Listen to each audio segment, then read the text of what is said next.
Good evening, everyone, and welcome to our event, which celebrating Black History Month. Our event today it's called the Moral Dilemma of the Buffalo Soldiers. This presentation will focus on the Buffalo Soldiers, which was an all-black cavalry and infantry regiments created in 1866 to serve in the western frontier. And in particular, we will learn about the role that the Buffalo Soldiers had in the Presidio of San Francisco, because we have with us today, and thank you again for Julie, our member Julie, for introducing us to Fred. Fred is, Rick Penn. Rick is a retired National Park Ranger in the Presidio of San Francisco and Vietnam War veteran. He has presented these talks and virtual presentation and in person also to local schools, elementary schools, colleges, historical societies, but also on radios, national TVs, and different kind of broadcasts. I chose this virtual background today about Yosemite because there is a connection between Yosemite National Park and the Buffalo Soldiers, and Rick is gonna explain later during the presentation. I'm sure he's gonna explain the connection between this beautiful national park and the Buffalo Soldiers. So, Rick, take it away. It's all yours. Well, good afternoon. I'm glad everyone could make it here for this presentation. I have spent about 15 years with the National Park Service as an interpretive ranger, dealing in subjects of history. And one of my favorite subjects is the story and the legacy of the Buffalo Soldiers. And throughout this talk, you will hear me refer to the moral dilemma of the Buffalo Soldiers.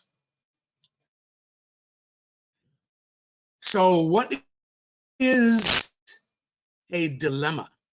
And I'm sure we have all been faced with a dilemma before. And usually it's having a couple of choices. You must make a choice, but the things that are offered to you are not the choices that you want to make. They're not solutions or decisions that you would choose, but you must choose one of them. And for the Buffalo Soldiers, their moral dilemma was they wanted to be soldiers. They wanted to show their loyalty to the United States during a time in America when, because of the color of their skin, they were not considered full citizens in the United States. And yet they were also had a great desire to show their loyalty and their professionalism.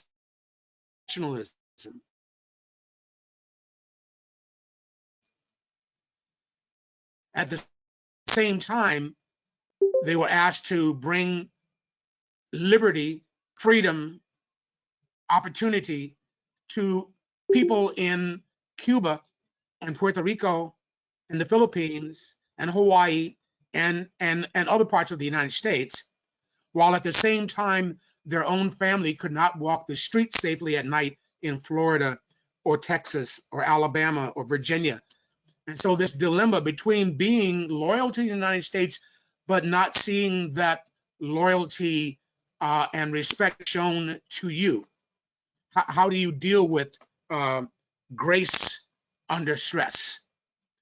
The Buffalo Soldiers, I think, were remarkable in their ability to survive these stressing situations, to survive the dilemma that they were put under for over 25 years in the late 1880s, 70s, and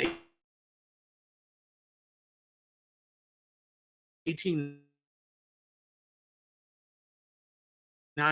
the early 20th century. And the things they did were absolutely Americans really know about their story and what they were able to accomplish, given that it was a time of extreme segregation and the Jim Crow army, the segregated army that they had to serve in. The Buffalo Soldiers were, as Roberto mentioned, they were formed around 1866 and 1867, and they had 4 units of soldiers. I'm experiencing a little technical difficulty. I'm trying to get my next slide up here, and it's one sec.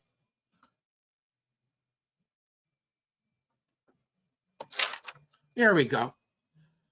There was the 9th and the 10th Cavalry, which were the horse soldiers, but there was also 2 other units, the 24th Infantry and the 25th Infantry. There was 4 different units, and they were chosen to be part of the after the end of the Civil War. Had there not been a Civil War, there may never have been Buffalo Soldiers. Why? Because at the end of the Civil War, there were 180,000 African Americans on the side of the Union Army. By the end of the war, there were more blacks in blue than there were whites in gray. The war basically was practically, for all practical purposes, sustained by the participation of African Americans when Abraham Lincoln decided to finally allow black soldiers to join the military. But when the war was over, the Army said, well, we don't need 180,000 African Americans in uniform, so go home, you can leave now and go back to your regular life. But the Republicans, who were the party of African Americans in the 1860s, most African Americans were Republicans in the 1860s. The radical Republicans said, well, we should have African Americans in the regular army. And so in many ways, the black soldiers became their first civil servants, civil service employees of color, starting in the 1800s. Now, my question I put up on the screen here is, why did so many African Americans join the military in the late 1800s, given that they were fighting in a Jim Crow segregated army, and citizenship was still not guaranteed by white America? Why would they join? I would like some of you to unmute your mic and just shout out a few ideas that you think would account for the 10,000 or so African Americans who joined the military. Give me a couple of suggestions. Opportunity to make some money. Opportunity to make some money, that's one. Employment. Employment, that's another one. Yeah, that's what I would say. Employment. They didn't really have any other place to go. They probably didn't have homes. Not a lot of choices, that's right, not a lot of choices. Anything else you can think of?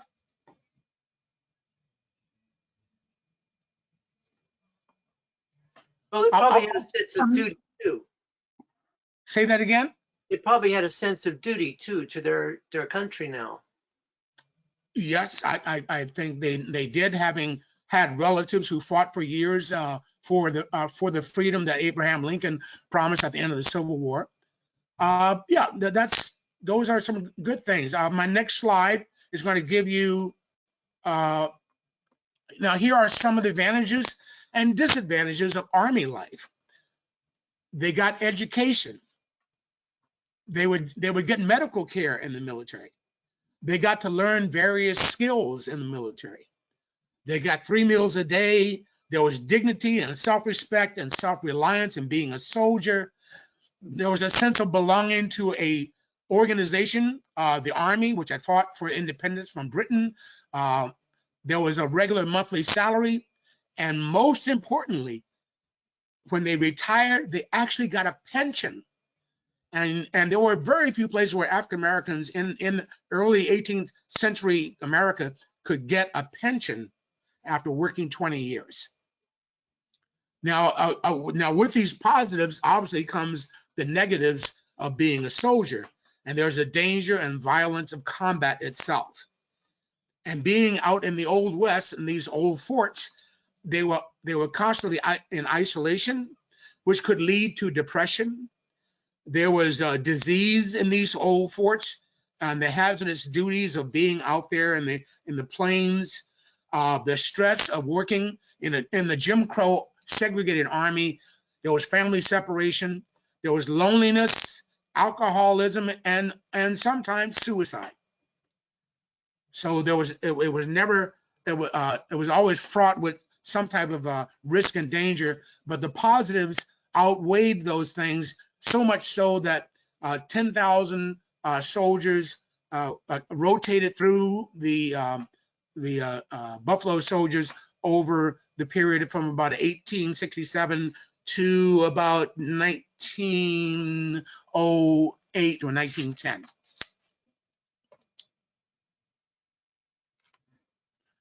How did they get their name? People like the Dene and the Sioux and the Cheyenne and others, when they first encountered these black soldiers out on the plains, they had only experienced the white soldiers earlier in history, and these black soldiers showed up with their curly hair and their dark faces, and they reminded them of the buffalo. And I'm sure some of these black soldiers, and by the way, the black soldiers never called themselves Buffalo Soldiers. This was a name that was put in print. It was in newspapers. The Native Americans called them that, other people, but I don't think they ever really referred to themselves as Buffalo Soldiers. They were simply part of the colored regulars, as African Americans were known back then as colored U.S. Army regulars. But the significance of being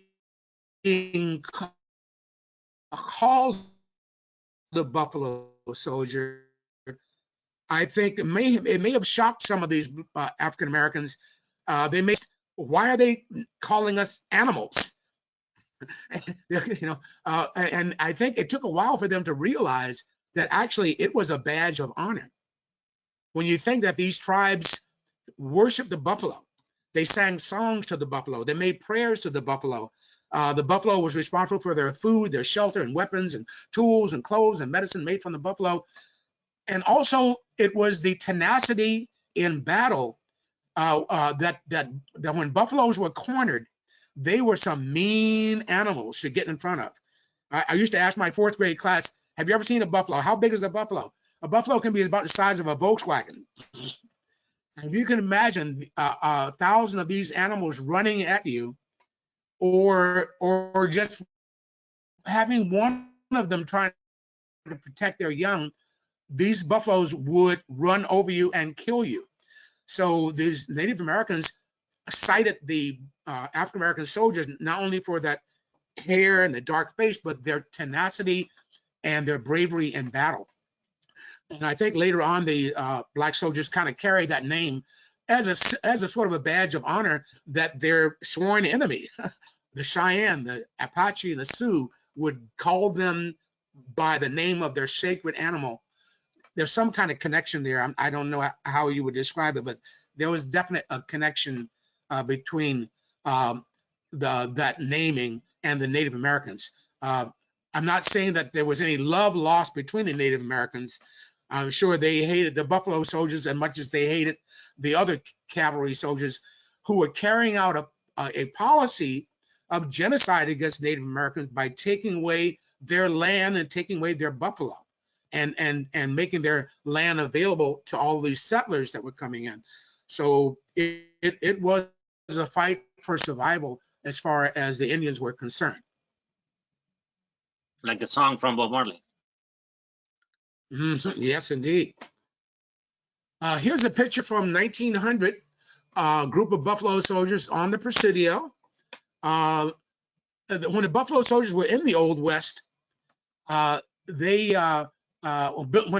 the Kid was in the area where the Buffalo Soldiers worked, and when Billy the Kid did something that was against the law, and he heard the Buffalo Soldiers were coming for him, he ran like the devil to get away from them. Wild Bill Hickok was a scout for the Buffalo Soldiers. Buffalo Bill Cody was a scout for the Buffalo Soldiers. They were in the middle of everything that we see about the Westerns in the Old West. Very few people knew that 1 out of every 4 soldiers in the Old West was Black. And I grew up watching Westerns. My father's nickname was Cowboy because he liked Westerns so much. And he also used to take care of horses in Virginia. And he would watch Gene Autry and Tom Mix and Hopalong Cassidy and Roy Rogers. And I never saw any Black soldiers coming on their horses, charging to the rescue. And then I found out that they were there all along. In the middle of the taming of the West were African American soldiers doing the same type of work. They also, as so many of you may know, participated in the Spanish American War, the Philippine American War, and these participations were not always smiled upon by other African Americans of the time. And I'll say a little more about that in the next few slides. Now, on the Presidio, the main group that lived on the Presidio for 2 years were the Ninth Cavalry. Elements of the Ninth Cavalry lived in the historic red brick buildings that you see on the main post today. The buildings that now house the Walt Disney organization and the Presidio Lodge and the California Historical Museum. Those red brick barracks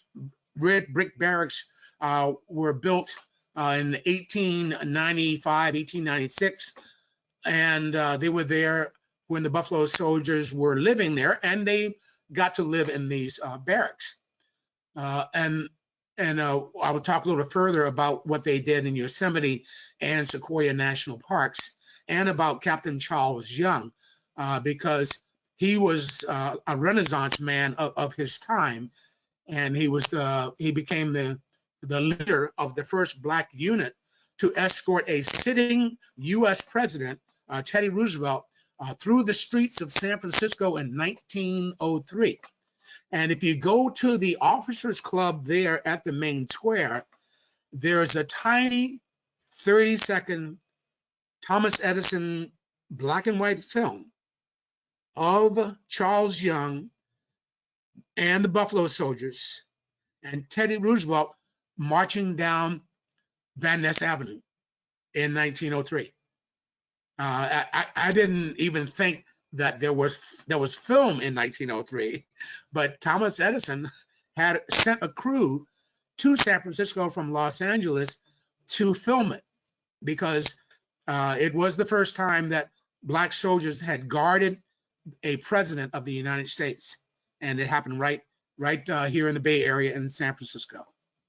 And you'll notice that the stamp was the official Buffalo Soldier stamp that came out in the 1990s, and you can tell how old it is because the stamp is 29 cents. I think stamps are like 53, 54 cents by now.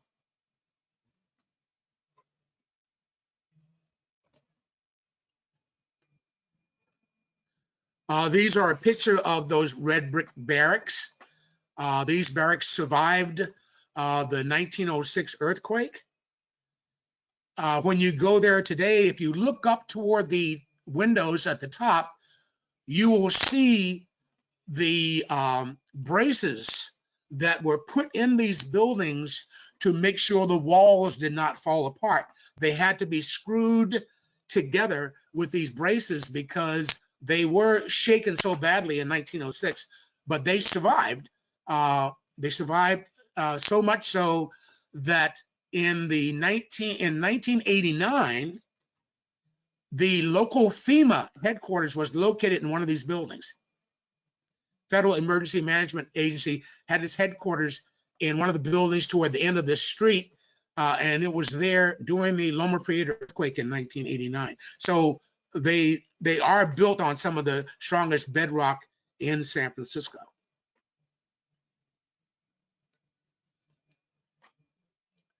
Now, I found these publications. These were published in the 1890s, early 1900s, and they were editorial magazines or pamphlets that included a lot of political cartoons. One was called The Judge, and the other one was called Puck. As I mentioned before, the Buffalo Soldiers participated in the American imperialist wars in Puerto Rico, in Cuba, in the Philippines, but there was a very strong schism in the African American community during that period. Many African Americans were very proud of the Buffalo Soldiers, that they were more or less representing Black Americans when they went abroad. But other African Americans were ashamed of the Buffalo Soldiers, and they felt like they should not be helping America take over and colonize other lands where people of color lived. And they really felt like we as Black people should not be participating in these wars. It's hard to see maybe in the screen that you have, but the one on my left, one called Judge, there is an American politician that is hugging to his breast a man who represents Cuba, Puerto Rico, Hawaii, and the Philippines, basically saying, you are now part of the family of the United States, and we welcome you. On the right, in the same picture, there is another American politician with his hands around the throat of a Black American or another person of color in the United States, and basically attacking him and holding him down to the ground. And of course the theme was high hypocrisy at home. And on the right, the one that says a thin disguise overseas, is Uncle Sam basically putting the Philippines on a block to be sold, because the U.S. bought the Philippines from Spain for $20 million. What a lot of people don't know is that Andrew Carnegie, who was part of the anti-imperialist group, which included Susan B. Anthony and Mark Twain and many others, Andrew Carnegie offered to buy the Philippines. He offered to give $20 million to the U.S. government if they would leave the Philippines alone. And other American politicians chided and criticized Andrew Carnegie for not being patriotic, because he would rather see the Philippines go about their own business, have their own self-determination, and give the United States the $20 million that they were going to pay Spain. Quite a statement from that period. Well, the U.S. did pay for the Philippines, which is almost like selling the land and selling the people on it, which is what that cartoon was trying to depict.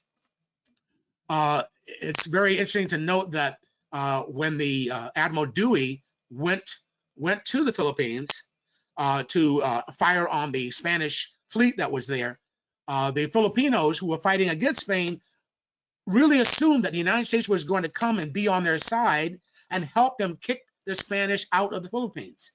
So they felt double-crossed when the United States decided to allow Spain to surrender to the USA, therefore making the Philippines now a territory of the United States.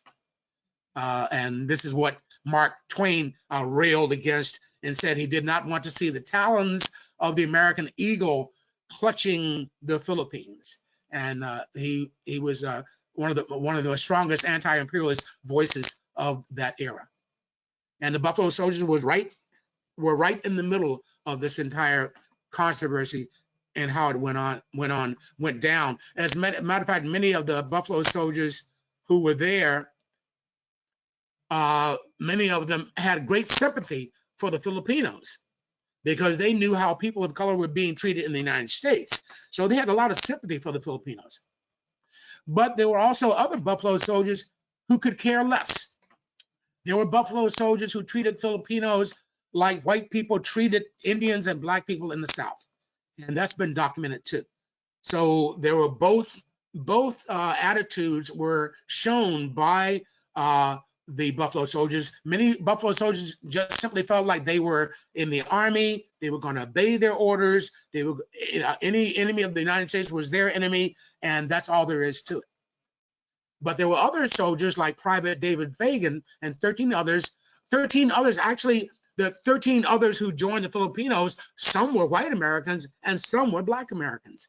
But at least 14 to 16 American soldiers deserted and went to fight with the Filipinos against the American takeover of the Philippines. And Private David Fagan was so good, he was so effective in leading the Filipino guerrilla fighters against the United States that the Filipinos made him a general. And that infuriated the United States Army. They put a bounty on Fagan's head and told the Filipinos, anybody that brings that head, bring him in, and you'll get 600 pieces of gold. Later it was said that a person did bring in a decomposed head of a American soldier, black American soldier, and said that this was the head of David Fagan. There was no DNA at that time. So it's anyone's guess as to whether or not that truly was the head of David Fagan, but he was so hated by the U.S. Army that they paid the money to that person. Other stories, folk stories, say that David Fagan lived to be an old man and moved up into the hills in the Philippines with his Filipino family and died an old man there. So either story is up for grabs because no one really knows what happened. I do know that there is a book called Cousins of Color. Cousins of Color. The author's name escapes me. It's a fictional historical novel. And in the historical novel, it depicts David Fagan as an old man who was still alive when the Japanese invaded the Philippines in World War II. Reads sort of like a sci-fi novel in some ways. It's very intriguing and it is possible. He was a young man in 1903. He would have been in his 60s in the 40s. So there's something, it's a very interesting read if you ever come across Cousins of Color. I thought I'd throw this picture in because many of you know about Fort Point. And I love this one because there's no bridge. You don't see a bridge there at where it's located today. And the Buffalo soldiers were not inside of Fort Point. They were not in Fort Point. So why am I showing you this photograph? In the 1860s, there were some African-American soldiers that worked as cooks and as stewards in this fort. Some of them were from Jamaica. What is inside the fort on the second floor is a very nice exhibit about the history of the Buffalo soldiers. An exhibit of photography that was donated to the Presidio in 1974. And it's been there ever since. And it was donated by Anthony Powell, who is a local Buffalo Soldier historian. He lives in Santa Clara. Anthony Powell is significant because his grandfather was a Buffalo Soldier. And Anthony Powell has collected one of the largest collections, curated collections of Buffalo Soldier memorabilia, antique equipment and uniforms and photographs in the United States, or probably in the whole world. He's one of the major collectors. There's a famous basketball player, Kareem Abdul-Jabbar, who also had a great collection of Buffalo Soldier memorabilia in the 1980s and 90s. And Kareem got most of his material from Anthony Powell. So if you get a chance to go to Fort Point, go up on the second floor. They have a buffalo hide, a buffalo robe there. There's a tent constructed inside of one of the rooms. There's a saddle, a cavalry saddle there, and innumerous pictures that were taken in the 1890s on huge glass plate silver nitrate negatives. And I can't say enough about the collection. It's one of the hidden secrets of the Presidio. Also, some of you may have visited the Presidio National Cemetery. There are over 450 Buffalo soldiers buried there in that cemetery, but you would never know it by walking in the gates of the Presidio. There's no flag, there's no plaque, there's no monument to tell you that there are 450 Buffalo soldiers buried there. And this is something that I worked on with the National Park Service to try to convince or persuade the Veterans Administration, which governs that cemetery. We'd like to see the Veterans Administration put in a monument or some sort of plaque to let the public know that these soldiers are buried there. The question is, why did so many of them have the Presidio as their last resting place? In the 1890s and early 1900s, many of the forts in Montana, Idaho, Arizona, Utah, many of those forts were falling down. They were derelict. They were in shambles, and many of them were outside of ghost towns. So a part of this movement to go there and disinter those bodies, to dig those bodies up, those caskets, and to intern them in forts or places where there was a larger population. If you can imagine someone who knew that their Uncle Bob or Uncle Joe is buried at Fort Stinking Desert, Montana, they are probably not going to go out there in the middle of 4th of July or Memorial Day to try to find a half-buried gravesite. So part of this was done during the Works Progress Administration of the Roosevelt administration, where the Army went and brought all of these graves from these old forts, and they reburied them in Fort Huachuca in New Mexico, in Fort Robinson in Arizona, in California, here outside of in the Presidio. So they kind of scattered them in different parts of the Army burial areas outside of the areas that the Buffalo soldiers worked in. The territory that the Buffalo soldiers covered were the 11 western states.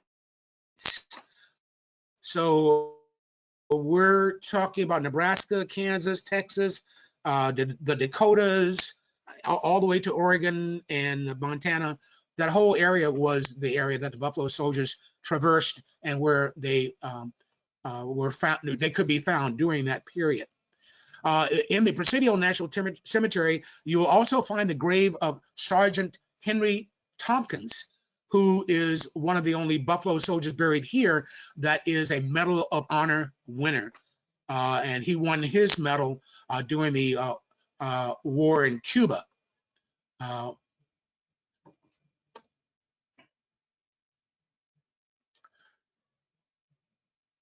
Now, we know that most of the Buffalo soldiers, almost all of them, were African-American soldiers.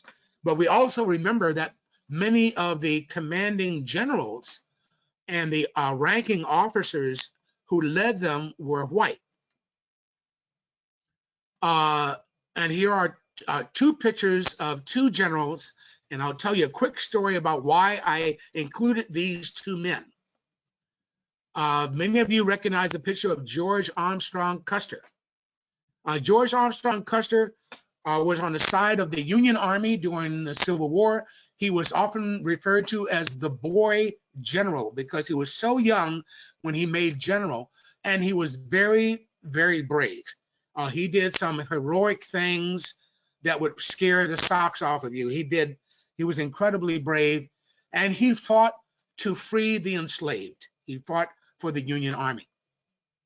But when the Civil War was over, the Union Army offered George Custer the command of a Buffalo Soldiers unit. And Custer famously said, "I would rather take a lesser rank than to work with those brunettes." He was probably not unlike some other white officers who felt like working with colored troops was beneath them, that it wouldn't go well for their promotions to be commanding a colored unit. So he said, no, I'd rather take a lesser rank than to work with those brunettes. Now, that was probably one of the best things that ever happened to the Buffalo Soldiers, because we know what happened to Custer and the 7th Cavalry. And had Custer been a more egalitarian person, it may not have boded well for the Buffalo Soldiers, because they would have been led into an ambush and a trap at Little Bighorn. So that was probably one of the best things to happen to the Buffalo Soldiers, that George Custer refused to lead them. Now, on the other hand, John Blackjack Pershing, now look at that name. How do you think John Pershing got his nickname Blackjack? Do you think he played cards really well? He played Blackjack 21? Do you think he had a horse named Blackjack? Did he carry a blackjack on his belt to bop people over the head with? No. Because he led a Buffalo Soldiers unit, his fellow white officers would snicker behind his back and said, there goes Blackjack. There goes Blackjack. And actually, Blackjack wasn't the name that they called him.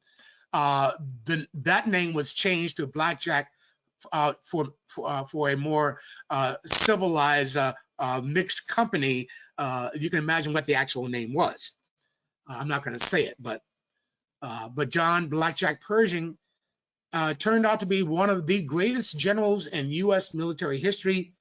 He led the expeditionary forces in World War I to Europe. He fought with Teddy Roosevelt and led Buffalo Soldiers into Cuba during the Spanish-American War. And he lived on the Presidio, and tragically, his wife and some of his children died in a house fire on the Presidio in around 1915,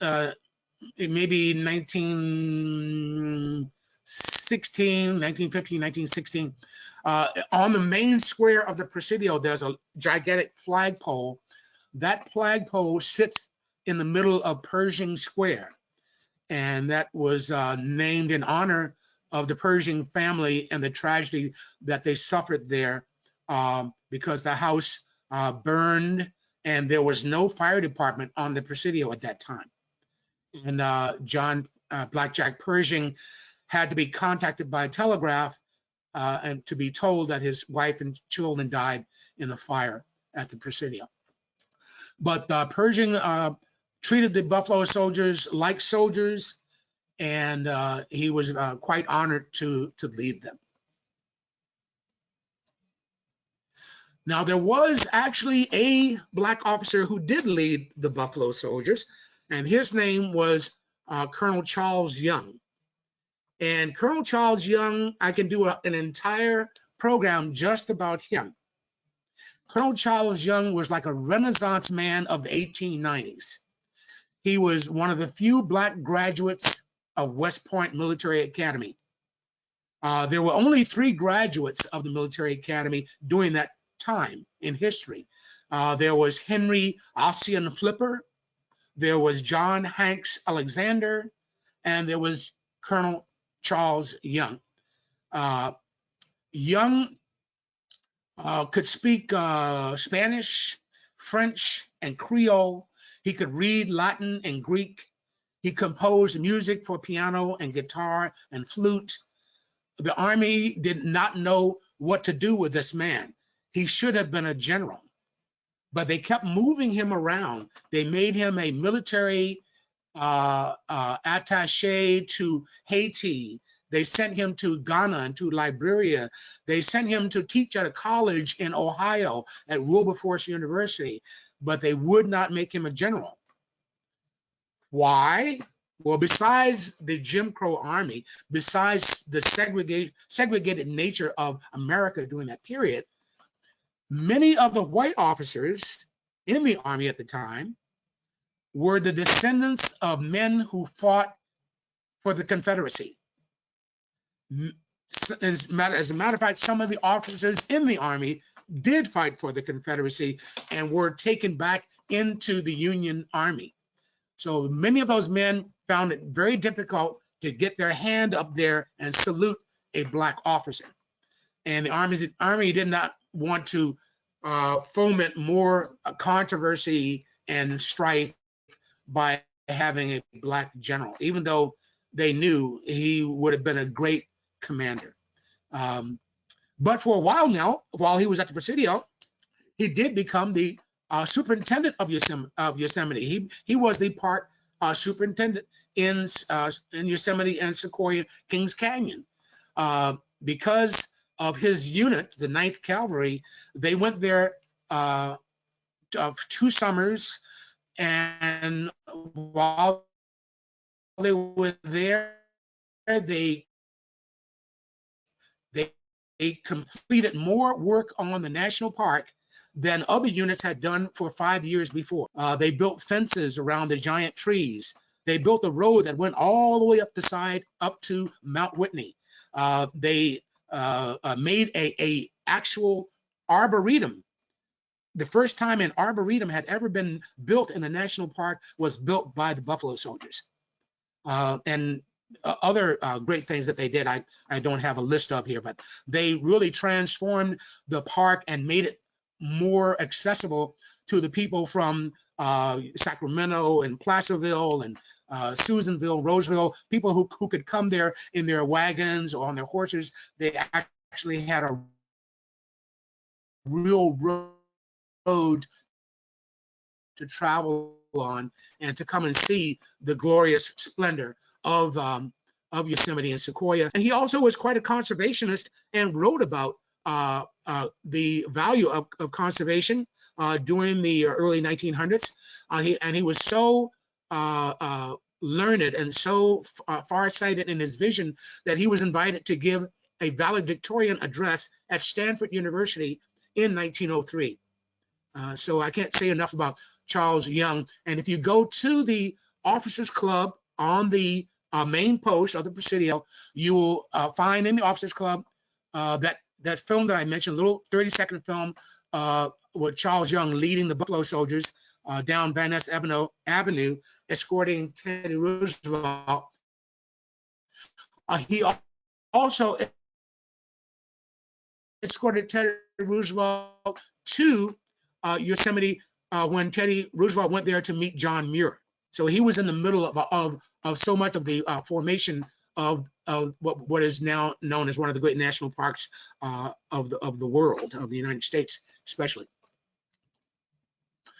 Also during this same time, when the Buffalo Soldiers were part of the U.S. military, there were more than a couple of incidents, unfortunate incidents, because they were victims of the systemic racism of the time.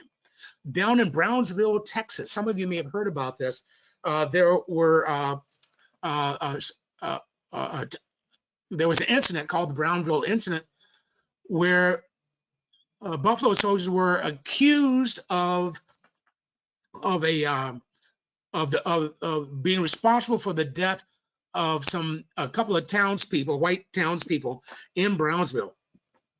There was never any great evidence to this effect. There was never a full-on forensic investigation that would warrant a trial that could come out with actual justice around this issue. But because it was in Texas, and because Teddy Roosevelt was a Republican and most of the people in Texas were Democrats, there were some Democratic representatives in Texas who were on the side of the Buffalo Soldiers. Some of the Democrats thought that the Buffalo Soldiers were being given a raw deal, and they were outraged. The Republicans didn't want to be seen siding with the Democrats, and Roosevelt was advised to stay out of it. It's too controversial. Don't muddle into this, because Roosevelt had fought with the Buffalo Soldiers in Cuba, and he knew some of the people who were being charged. As a matter of fact, one of them was a sergeant named Mingo Saunders. And Sergeant Mingo Saunders had been in the Army for 23 years. And Mingo Saunders had met Teddy Roosevelt when he was with the Rough Riders. He even shared his food with Teddy Roosevelt. Mingo Saunders wrote a letter to President Teddy Roosevelt saying, they've got us in this, they're accusing me and these others of something we didn't do. Please, Mr. Roosevelt, can you do something for me? Can you help me? Roosevelt never wrote back. As a matter of fact, he signed the bill to summarily court-martial and discharge 167 soldiers with no pension. And Mingo Saunders, after 20-some years, was kicked out of the Army without a cent, with no pension. And you can read about it and look it up. It's called the Brownville Incident in Brownsville, Texas. And 40 years later, another American group of sailors, mostly African American, almost all of them were summarily or drummed out of the Navy and accused of mutiny because of the infamous Port Chicago explosion. And I'm sure some of you have heard about the Port Chicago explosion that happened right outside of where I'm talking to you from, outside of Concord. That was the biggest loss of military life on the mainland of the United States during World War II. The blast, 2 munition ships blew up with a Richter scale register that could be felt in San Francisco, if not beyond. And these black soldiers were so shell-shocked by all of this death, 377 people blown to bits, that they refused to go back to work until they knew that the area had been made safe, that new rules were put into place, and that they could somewhat at least guarantee that they're not going to die.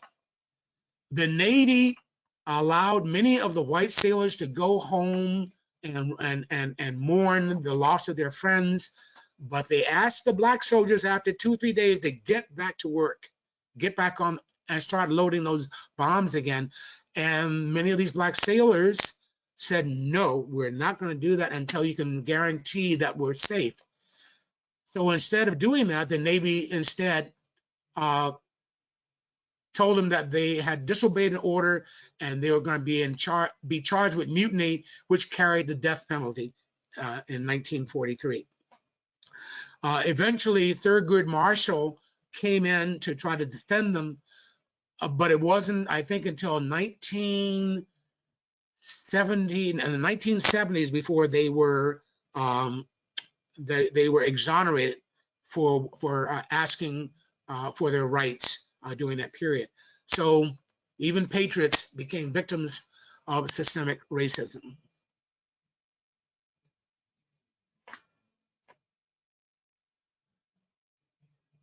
Yes, before Mulan was a Disney movie, there was a woman who disguised herself as a man and became a buffalo soldier. Many of you know that women have been doing this for quite a while, since the days of Molly Pitcher, since the Revolutionary War, the War of 1812, the Civil War. Women would sometimes follow their husbands into the army, and some of them would take on men's garb and basically work for the army or work as a soldier themselves. But this is the only known woman of color that we can document who was a buffalo soldier. And her story is kind of simple. She was a civilian woman working for the Union Army during the Civil War. She did laundry, she did cooking, and she was a support worker for the military. Well, when the Army found out that the war was coming to an end, they told all of their civilian workers, thank you very much. Here's your final check. You can go home and go back to your civilian life. Thank you for your service to the United States. Well, when Kathy Williams heard this, she had gotten used to having that monthly check. If you can imagine what a woman's lot was like back during the days of the Civil War, if a woman could have her own money, that meant she could have her own freedom. She didn't have to marry any old Tom, Dick, and Harry that came along. She could be independent. So Kathy Williams said to her cousin, who was in the Army, if I go to the recruiter and if I can get in the Army, will you keep my secret? And he said he would. He and one of his friends said, if you can do it, we won't fib on you. We won't stitch you out. We'll keep your secret. And lo and behold, she got her men's clothing. She cut her hair.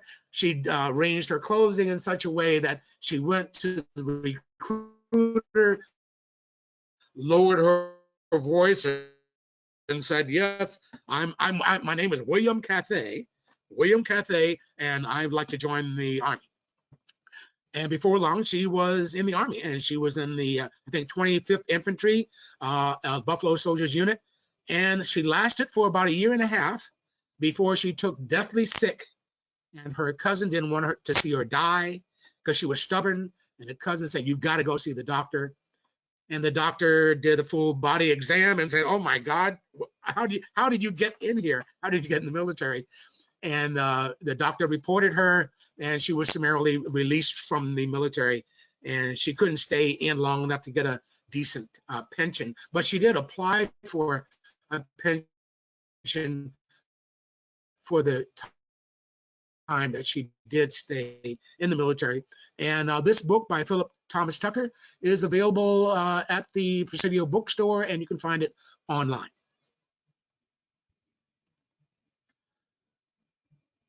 I mentioned before that the Ninth Cavalry was the main unit that lived on the Presidio in the red brick barracks. There was also a group of Buffalo soldiers that lived in tents. As a matter of fact, most of the Buffalo soldiers that came through the Presidio lived in tents there because they were there temporarily, passing through to go to the Philippines. The 25th Infantry, 24th Infantry, and the 10th Cavalry all stayed temporarily and moved on. What's interesting about the 24th Infantry, which you see in a picture on the right, the black and white picture, is that they were the first Buffalo soldiers to go up to Yosemite. And that was in 1899. And you can tell that they are infantry. And this is the way you can tell. Their rifles are carried on over their shoulder on their backs. That is a sign that this is not a cavalry unit. This is an infantry unit on horses, because a real cavalry unit would have its rifles in a pouch, in a holster that's strapped to the side of the horse. So when they would gallop at high speed, the rifle would be strapped down and would not fall away from them. And it wouldn't touch tree branches. But the unit here is a mounted cavalry unit. just for future reference if you ever see that again. But they also took care of the park, and then it would be a few years before Black soldiers would go back to Yosemite, and that happened in 1903. And this is a picture of the stables. Now these stables were not the stables that initially the Buffalo Soldiers would have had their horses in. Remember, the Buffalo Soldiers were there in 1899, 1903, 1904, but these stables did not exist at that time. They came along in 1914. The original stables were down on Crissy Field. And because it was in the Crissy Field area, it was constantly wet and muddy in that area, and it wasn't good for the horses, and it wasn't good for the soldiers. And later on, when the Panama Pacific Exhibition was being proposed, that's when the Army decided to move the stables to higher ground to where they are today. But the Buffalo Soldiers did come there in later years, in 1908, 1910, because remember, some of you might remember, in our history books, they often tell us that the Spanish-American War started in 1899 and ended about 1903 or 1904. Well, that's not really true. The Buffalo Soldiers and other Army elements and Navy were going to the Philippines and fighting the Philippine guerrilla fighters up until 1910 and 1912. In the same way that back in the 2003, it was announced in the American newspapers that the war in Iraq is now over. And that wasn't exactly true either. It took another 10 or 12 years for us to get out of Iraq. As a matter of fact, there are still elements of the U.S. military still there. And the same thing happened during the Philippine-American War. The major battles may have ended in 1903, but there was still U.S. Army fighting the resistance in the Philippines till 1912. So that's why and when you do go to see these particular barracks, there's a pathway that goes next to the barracks, and there's a wonderful historical wayside that tells you about the Buffalo Soldiers. That's along a pathway near where the horse paddock is, where they exercise the horses. And it's a wonderful place. There's benches there to sit, and you can get the smell of hay and horses to give you that a feeling of being with the Buffalo Soldiers again in history, because horses were the soldiers' best friend in the cavalry, and you always fed your horse before you fed yourself. Hey, Rick, I didn't yes. want to interrupt you because I'm really enjoying your presentation. I just wanted to let you know that we 6 o'clock now, so you can start getting towards the end, and then we'll have questions. Okay. Okay. This will be my last slide. Perfect. Okay. And I have to tell you the story of the Booker T. Washington tree. As I mentioned before, the Ninth Cavalry and Charles Young did so much work with the Buffalo Soldiers in Yosemite. They built the roads, they built fences, they built an arboretum, they took care of the parks, and they made sure that the sheep farmers weren't eating up all the grass. They made sure that the poachers weren't killing the animals, and the loggers were not logging out all of the redwoods. So after all of this work in 1904, one of the Buffalo Soldiers told Captain Young, who was a captain by this time, "Why don't you name one of these trees after yourself?" And Captain Young said, "No, I'm not going to do that. But what we can do, we can name one of these trees after a great African-American patriot citizen, Booker T. Washington." And that's what they did. They put a sign on the tree 20 feet off the ground. They built a fence around it. They took paperwork to the park office to register officially the tree as the Booker T. Washington tree. And then the Buffalo Soldiers got reassigned to different forts, and Yosemite grew, and California grew. And 80 years later, in Yosemite, a ranger gets a telephone call from Ohio. A professor at a college tells the ranger that he's bringing a group of students there to see the Booker T. Washington tree. There's silence on the phone. The ranger says, "Excuse me, we don't have a Booker T. Washington tree here. Are you sure you've got the right park?" And it seems that in all the years that had passed, 80 years, the sign had fallen off the tree, and the building that housed the records for the Booker T. Washington tree was burnt down in a forest fire. The memory of the tree was lost for 80 years. The man on the phone from Wilberforce University said, "We've already bought our tickets. We're on our way to see the Booker T. Washington tree." The ranger said, "You must be mistaken, sir. You must have the wrong park. There is no Booker T. Washington tree here." The professor from the university says, "I know that there's a tree there." The ranger said, "How can you be so sure?" The professor says, "Because I'm looking at a picture of it." In 1904, a picture was taken by the Buffalo Soldiers of the Booker T. Washington tree and sent to that university that Charles Young taught military science at in 1899. And the ranger said, "Can you please fax a picture of that, of what you have?" The professor faxed the picture. The ranger got a posse of rangers together, and they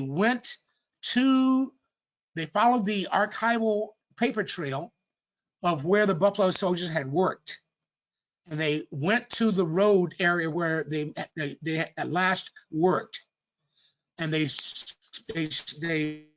spanned out, they spread out, and they were able to recognize the tree because there was another giant redwood that was leaning behind this tree. And when they got close to the tree, they looked up the side of the tree. They saw a giant nail, 25 feet above the ground, where the sign used to stand, and it matched the photograph. This was astounding. Something had come back from the dead. The Park Service was so excited, they contacted the descendants of Booker T. Washington. They contacted the descendants of Colonel Charles Young. And they brought them all together in Yosemite for a rededication of the tree. And this is all on film, on a video from a program called California's Gold by Huell Hauser. You can find it on YouTube. It's a remarkable rediscovery.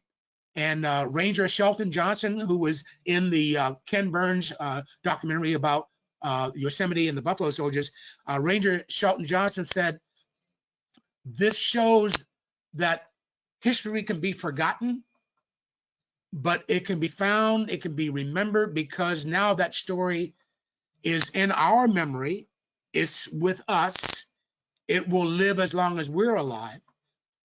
And I think it's especially important for San Francisco guides, for tour guides who can share these stories, who can remember, to put back together the stories of things that are not always apparent when you walk down a street or see a building or see some artifact.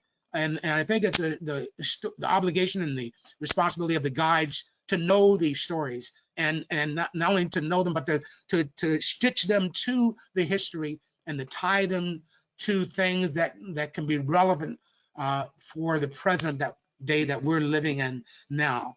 And the Buffalo Soldier story is definitely timely, and I hope you get some enjoyment from this, and that you'll go to the Presidio and follow the trail of the Buffalo Soldiers. Oh, thank you, Rick.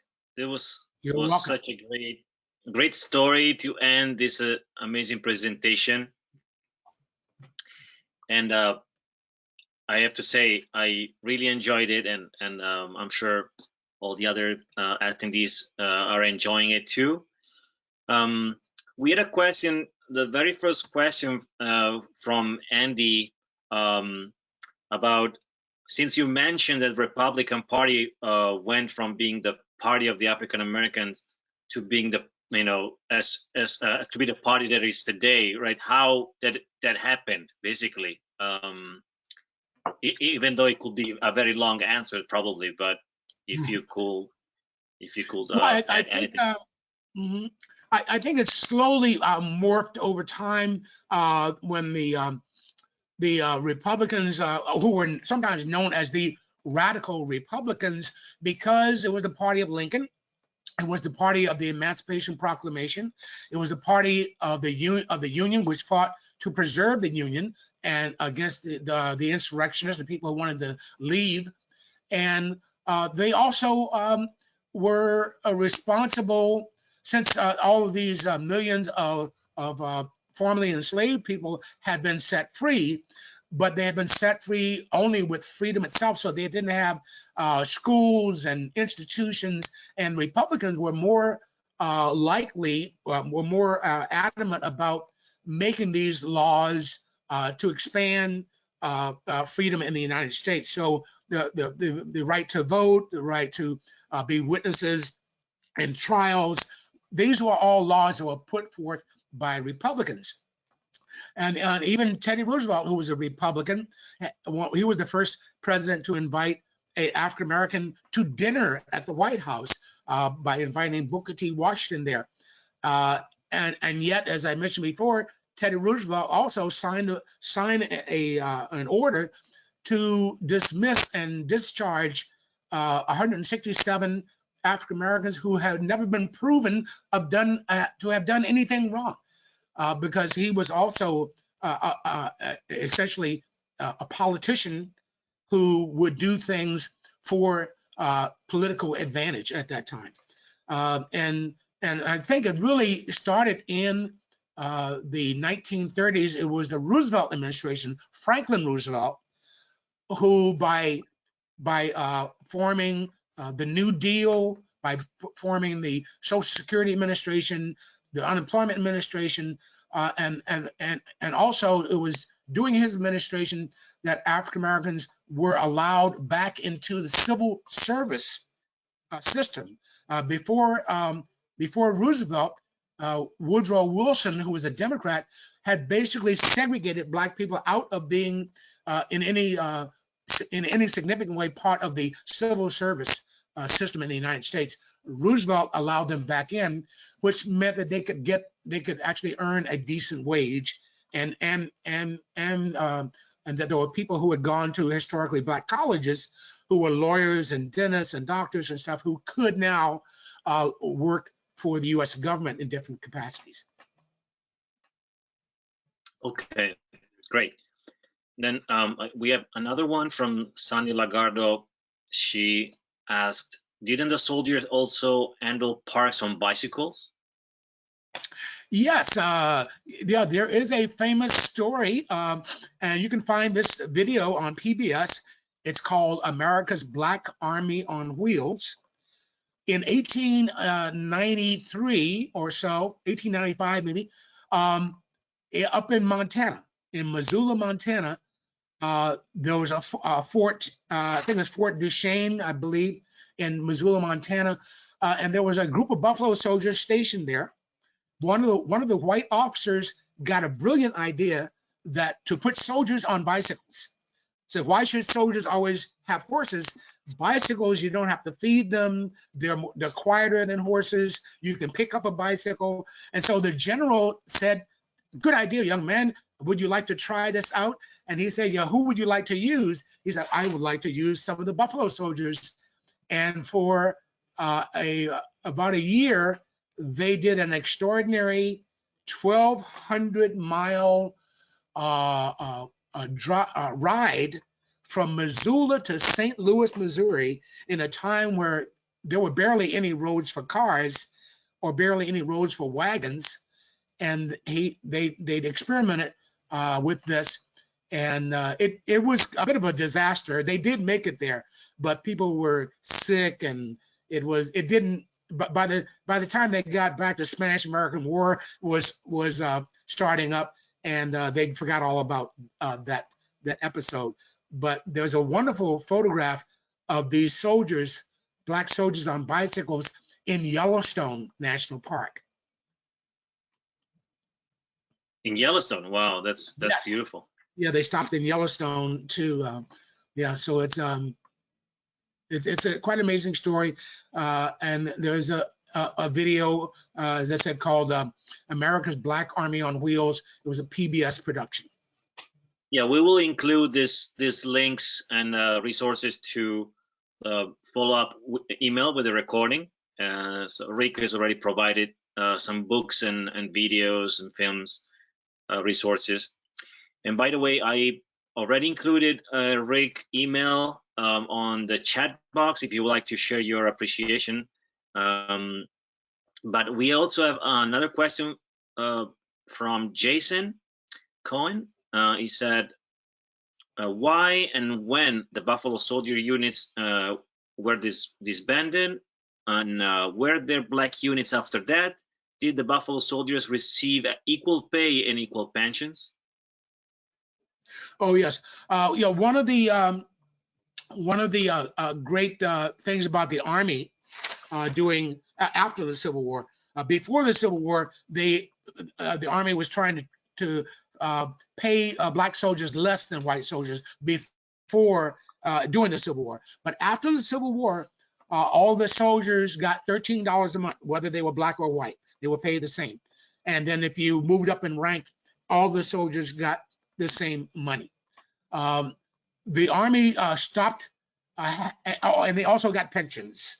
They also, all the black and white soldiers got same pensions. They got the same money. The military was pretty good that way.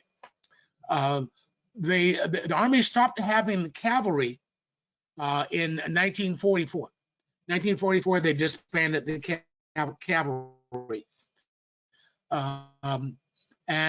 But they didn't disband segregated units until 1948, and even in 1948 it was only on paper when President Harry Truman basically signed the bill to desegregate the Army and integrate the Army. But it started to happen a little bit during the Korean War, but it really wasn't until Vietnam that the United States had a fully integrated Army. And in the Vietnam War, it was very apparent that people were dying in spite of it didn't matter what color you were going to be subjected to all the glories and tragedies of the military. Then we have a comment from Steve Johnson. We have a comment from Steve Johnson, who was a ranger at Fort Point. He said that Buffalo Soldiers reenactors occasionally come to San Francisco for historical events. In the 1990s, they rode their horses from the Presidio down into Fort Point when he was a ranger. Sorry. Oh yes, that's true. Yeah, and occasionally in Yosemite and Los Baños and some other areas, there are some Buffalo Soldier reenactment groups, and there are actually quite a few groups are scattered around the country. One of the most famous groups are in Los Angeles and in Houston, Texas. Yeah, I had a question too about Fort Point, but basically you already answered it because I really enjoyed it in the past, the exhibition on the second floor, and I thought that the Buffalo Soldier actually stayed at Fort Point, but you already answered that during your presentation, so they didn't actually sleep inside Fort Point, right? Right, exactly. Yeah, during the Spanish-American War, Fort Point was oftentimes used as a storage facility, and it really didn't have much military activity there during that period. And is there any good biography of Charles Young or a book on the history of the Buffalo Soldiers that we could recommend? Oh yes. One is called a Black Officer in a Buffalo Soldier Unit. A Black Officer in a Buffalo Soldier Unit by Brian Shellum, S-H-E-L-L-U-M, Brian Shellum. There's another one which I suggested called the Roughest Riders, by Jerome Tuccilli, Tuccilli, Tuccilli, and it talks about the Rough Riders and the Buffalo Soldiers in Cuba, and it reads like it reads, when you read it, it sounds like it's something that should be a movie. It moves very quickly, and it has all the historical documents about how the battle happened and things that most people do not know about the Rough Riders and the Buffalo Soldiers together. Okay, we'll make sure to include this in the follow-up email with the recording as well, and resources. Then another question from Jason Cohen: was the cemetery not segregated? The cemetery in the Presidio, remarkably, was not. Yeah, there's no segregation there, because it would have been easier for me to find the Buffalo Soldier graves if they were, but no, they are scattered everywhere. Anita said that they did an event at the Presidio Cemetery on Memorial Day a few years ago, placing flags and all the tombs of Buffalo Soldiers buried there. There were over 400. Yes, yeah, it's quite a remarkable thing to discover, because most of the soldiers did not die in the Bay Area. They didn't die in San Francisco and got buried there. As I mentioned, they actually came here. Their bodies came here from other forts, where all of the soldiers, white and black soldiers, were reburied at the Presidio in the 1920s and 30s. All right. So anyone else want to unmute themselves or activate their cameras? Feel free to do so. And I would like to remind you that tomorrow on next week, on Tuesday, on February 23rd, our member Jesse War will be presenting to the San Francisco Historical Society another presentation, updated presentation, same as he did last summer with us, on African Americans in early California, the first 100 years. So there's still availability if you would like to join that presentation on Tuesday, February 23rd, and on Monday, February 22nd, we will have our members meeting. So check out our calendar on our website for this information. Otherwise, we thank Rick again for his incredible presentation. It was really beautiful, very interesting, and we will follow up with the recording so all our members will be able to enjoy it from home and with resources. Thank you everyone for joining us tonight. Thank you, Rick, again, and hopefully maybe we can do another one in the future about Charles Young. Sounds like it was a really interesting personality. Super. Well, I love this story, and I'm always eager and glad to share it with anyone who will listen, because I think it's such a hidden part of history, especially of African American history, that is truly American history, and it should be included at all times. And so I'm looking forward to coming to some of the meetings and meeting folks. too. Yes, Okay. please. If you can make it next Monday, that will be great. I'm gonna try to do that. Yes. Okay. Thank you, Rick. Okay. Thank you, everyone. Bye-bye. Bye bye. Bye.